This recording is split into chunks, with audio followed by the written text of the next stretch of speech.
Hello दोस्तों, नमस्कार। SM किसी चैनल में मैं आप सभी लोगों का दिल से बहुत बहुत स्वागत करता हूं। दोस्तों, इस वीडियो की अगर हम लोग बात करें, हम लोग बात करने वाले केवल एक ही शेयर के बारे में।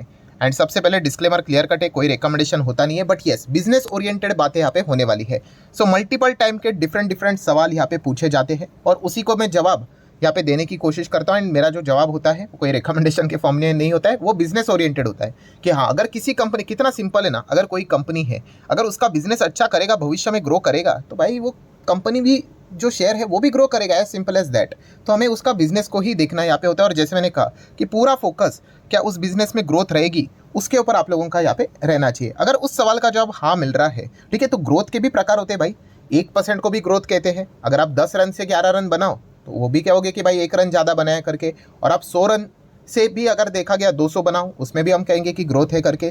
तो बताने का मकसद क्या है कि ग्रोथ कितनी है, परसेंटेज कितना है, वो इंपॉर्टेंट मायने रखता है कि एक रन की ग्रोथ है या फिर 10, 15, 50, 20, 100 रन की ग्रोथ है, वो देखने वाली बात होती है। तो अगर मैं यहाँ पे बात करूँ दोस्तों, एक ऐसे सेक्टर की यहाँ पे मैं बात करना चाहूँगा जो कि डेफिनेटली हम कह सकते हैं कि आने वाले नेक्स्ट 5 साल, 10 साल, 15, 20 साल में काफ़ी अच्छा परफॉर्मेंस दिखा सकता है। अगर आप इस चैनल को रेगुलरली फॉलो करते हो, कोई नया बात यहाँ पे नहीं कर रहा हूँ मैं, इसके पहले भी इस पॉइंट को मैं कवर कर चुका हूँ और तब से लेकर अभी तक कंपनी का शेयर भी काफ़ी अच्छा परफॉर्मेंस दे चुका है। बट इनके लिए जर्नी काफ़ी लंबी है, अभी और भी बहुत कुछ होना यहाँ पे बाकी है। कौन सा सेक्टर है, कौन सा बिजनेस है, इसको अच्छे से समझो। पहले तो हम लोग स्टार्ट करते भाई, जिनको एकदम जल्दबाजी होती है भाई, वो शेयर का नाम देख के निकलना चाहते भाई, निकल जाओ। मैं यहाँ पे बात करने वाला हूँ इंडिगो का।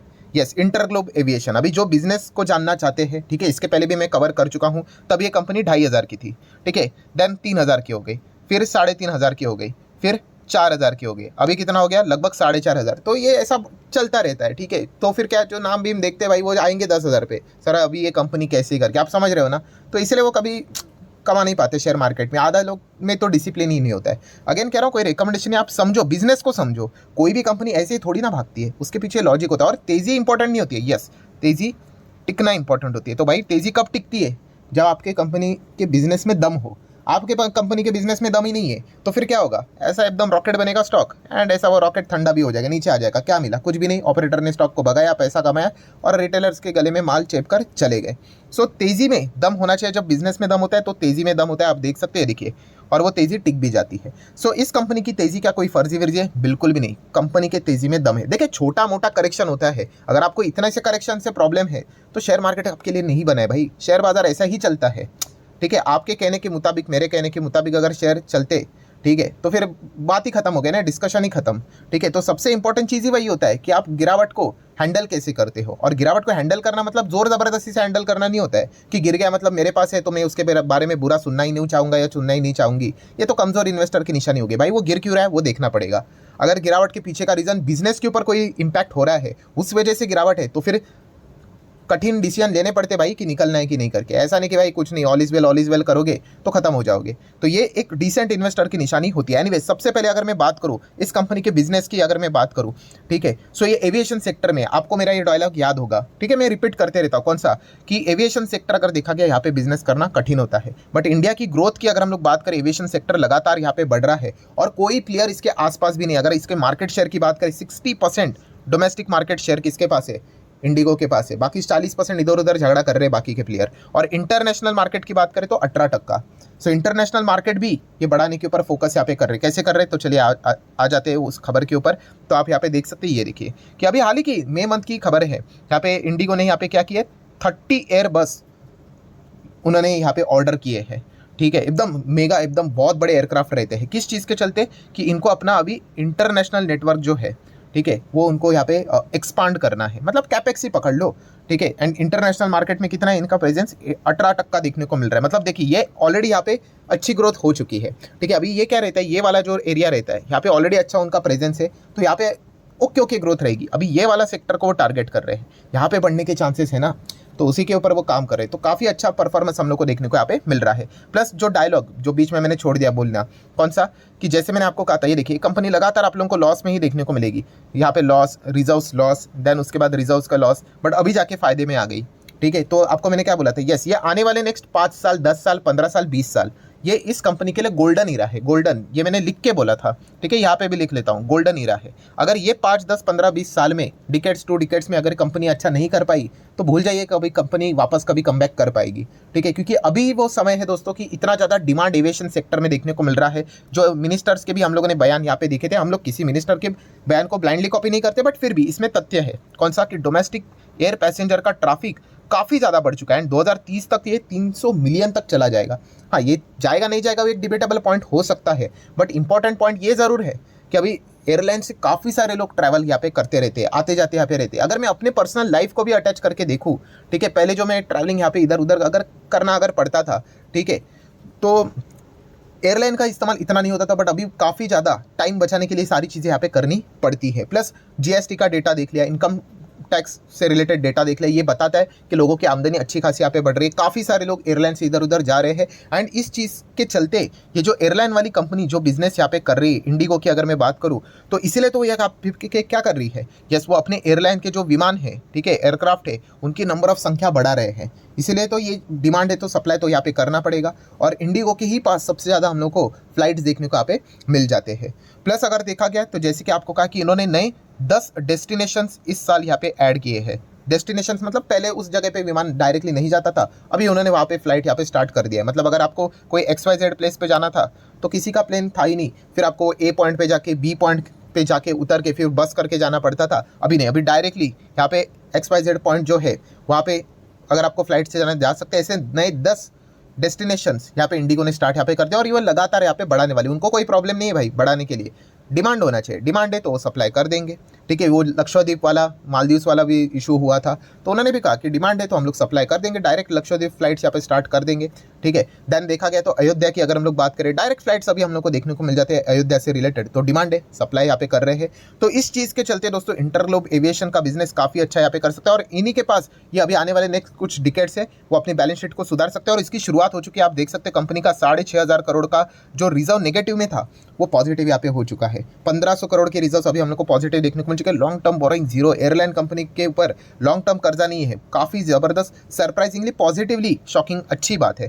Then short term borrowing 1,800 crore का कर्जा देखने को मिल रहा है। And what about cash and cash equivalent, 16 से 17,000 करोड़ का कैश भी है। सो डेफिनेटली ये बिजनेस करना काफ़ी टफ यहाँ पे रहता है, बट जो भी चीज़ें यहाँ पे मैं देख रहा हूँ वो एक एनवायरनमेंट के हिसाब से देख रहा हूँ। एनवायरनमेंट मतलब हमारे देश के ग्रोथ के हिसाब से अगर मैं चीज़ों को देखूँ, कितने सारे ऐसे लोग हैं, चलो मुझे कमेंट सेक्शन में ही बता दो, कितने सारे ऐसे लोग हैं जिन्होंने आज तक वो एक बार भी हवाई जहाज से नहीं गए हैं, ठीक है, एक बार भी नहीं गए। आपको बहुत सारे लोग मिलेंगे, बट यही लोग भविष्य में डेफिनेटली हवाई जहाज से ट्रैवल करेंगे। कितने सारे लोग बार बार यहाँ पे ट्रैवल करेंगे, ठीक है, होगा, ये सारी चीज़ें होती है। पहले हमें ये भी लगता था कि किधर से इधर उधर जाएंगे, अभी पता है ना लाइफ कैसे चलती है करके। और डेफिनेटली इंडिया काफ़ी अच्छी तरीके से ग्रो यहाँ पे कर रहा है, तो इस चीज़ के चलते हमारा पॉपुलेशन भी उतना तगड़ा है, डिमांड भी बहुत अच्छी रहती है, नंबर ऑफ एयरपोर्ट की संख्या बढ़ानी पड़ रही है। तो ये सारी चीज़ें ओवरऑल इंडिकेशन यही देती है कि एयरलाइन सेगमेंट में काफ़ी अच्छा स्कोप हम लोग को देखने को यहाँ पे मिल रहा है। एंड इधर देखा गया तो कॉम्पिटिशन भी कोई नज़र यहाँ पे नहीं आ रहा है, बाकी छोटे मोटे प्लेयर्स आते जाते रहते हैं, बट काफ़ी उनको मुश्किल हो रही है यहाँ पे बिजनेस को मतलब स्केल करने के लिए।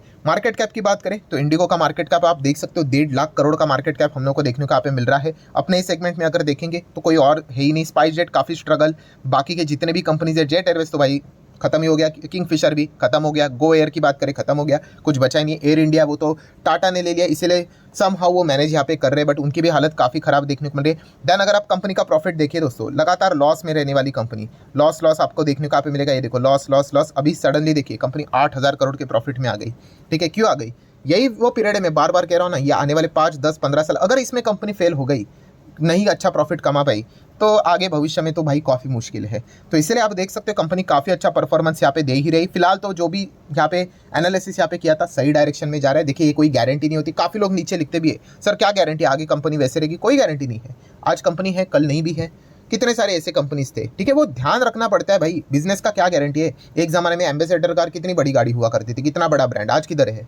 नोकिया का भी वैसे ही था। ऐसी चीज़ें बदलती रहती है भाई, ये कोई ऐसा बात नहीं है कि भाई आजीवन लाइफ टाइम यहाँ पे चलता रहेगा। वो फोकस रखना पड़ेगा जब तक वो सही ट्रैक पे चल रहे हैं। हम जैसा सोच रहे थे, ये देखो ये ट्रैक है ना, वैसे अगर वो सही ट्रैक पे ऐसा चल रहे हैं, थोड़ा सा भी भटक गए तो चलिए टाटा बाय बाय, हमें नहीं चाहिए आपकी company, as simple as that. But ये चीज़ें कौन समझ पाएगा? जो बिजनेस के ऊपर ध्यान देते। अभी जो वीडियो में सिर्फ नाम देखकर चले गए, भाई कोई फायदा नहीं, क्या क्या कर पाओगे, कुछ भी नहीं कर पाओगे।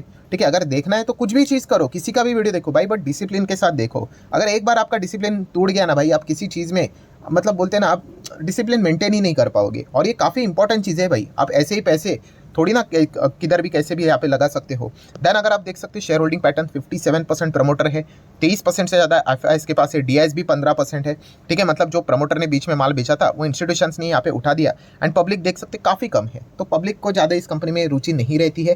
ठीक है, इट्स फाइन, उनको जो सही लगता है वो ठीक है। कितना है, 4% के आसपास स्टेक देखने को, अब एक अच्छी बात भी रहती है पीडीएफ के हिसाब से। पीडीएफ बोले तो promoter, domestic institutional investor, foreign institutional investor, इन्हीं के पास फिलहाल ज़्यादा स्टेक है। तो एक अच्छा इंडिकेशन रहता है कि पब्लिक की निगाह इस कंपनी के ऊपर कम है। तो यूजुअली ऐसा माना जाता है कि हाँ भाई ये कंपनी अच्छा कर सकती है करके, ये कोई गारंटी वाली बात होती नहीं है। देन अगर हम लोग बात करें, सारा पॉइंट तो ऑलरेडी हम लोग कवर कर चुके हैं। हाँ, प्लस एक और अच्छी बात कि फ्यूचर ओरिएंटेड बिजनेस, मतलब ये नॉर्मल जो बिजनेस कर रहे हैं चलो वो तो ठीक है, उसमें तो ग्रोथ आ रही है करके। जैसे कि देखिए डिफेंस सेक्टर की बात करें, रेलवे की बात करें, रेलवे और डिफेंस तो कई सालों से 5, 10, 15, 20, 30, 40 पहले से ही था, तो अभी क्यों भाग रहे हो, उनमें ग्रोथ आ गया। तो ये भी एयरलाइन वाली जो कंपनी है अभी उनमें ग्रोथ देखने को मिल रही है, डिमांड देखने को मिल रही है, वो सप्लाई करने की भी कोशिश कर रहे हैं, तो इसलिए वो अच्छा कर सकता है। प्लस इसमें एक फ्यूचर ओरिएंटेड बिजनेस का भी तड़का लग सकता है, कौन सा, एयर टैक्सी। ठीक है, तो एयर टैक्सी की बात करें, हम लोगों ने देखा था कि एयर टैक्सी यहाँ पे दिल्ली से लेकर गुरुग्राम की अगर हम लोग बात करें, ठीक है, 7 मिनट तक हम लोग को जाते हुए देखने को यहाँ पे मिल सकता है। इंडिगो की जो पेरेंट कंपनी है उन्होंने यहाँ पे पार्टनरशिप की है किसके साथ, आर्चर एविएशन के साथ। ठीक है, अमेरिकन बेस्ड कंपनी देखने को यहाँ पे मिल जाती है, और 2026 में उनका टारगेट है कि एयर टैक्सी की सर्विसेज वो लॉन्च करेंगे करके। ठीक है, इनिशियल स्टेज पे तो मुश्किल लगेगा, काफ़ी सारे रूल्स रेगुलेशंस यहाँ पे नहीं है, बहुत सारे अप्रूवल्स यहाँ पे लेने पड़ेंगे, बट बताने का मकसद क्या है कि हाँ कुछ तो यहाँ पे कोशिशें चल रही है। इनिशियल स्टेज पे सारी चीज़ें इम्पॉसिबल यहाँ पे लगती है। ठीक है, देख लेंगे क्या होता है करके, बहुत सारी चीज़ों को देखना पड़ता है। बट एक बात तो पक्की है कि इसमें नॉर्मल वो जो बिजनेस है उसमें ग्रोथ के साथ साथ ये एक फ्यूचर ओरिएंटेड पार्ट भी हम लोग को देखने को यहाँ पे मिल रहा है। अगर ये भी सक्सेसफुल हो गया तो इस कंपनी के शेयर को और भी अच्छे खासे पंख यहाँ पे लग सकते। बट भाई बात हो रही है 2026 की, अगर एयर टैक्सी की बात करें, और वो 26 बोला है, मतलब 27-28 तक चला जाएगा।